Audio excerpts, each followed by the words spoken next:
বিষয়ে আজকে আমি আলোচনা করব। সম্মানিত উপস্থিতি, আমাদেরকে প্রথমেই জানতে হবে যে সুন্নাত শব্দের অর্থ কি। সুন্নাত শব্দের অর্থ হলো পদ্ধতি বা নিয়ম, যাকে ইংলিশে বলা হয় সিস্টেম। ইসলামিক পরিভাষায় সুন্নাত শব্দের অর্থ হলো রাসূল সাল্লাল্লাহু আলাইহি সাল্লামের প্রত্যেক বিষয় মাফিক মেনে চলার নামই হলো সুন্নাত।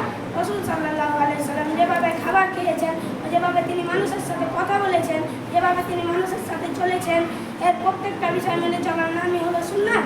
আজকে সম্মানিত উপস্থিতি, আমরা আল্লাহর অনুকট্য লাভের আশায় থাকি, কিন্তু আল্লাহ নবী সাল্লাল্লাহু আলাইহি সাল্লামের অনুকরণ করি না।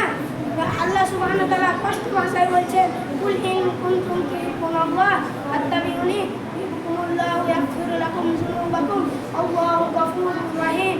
হে নবী, আপনি বলুন, তোমরা যদি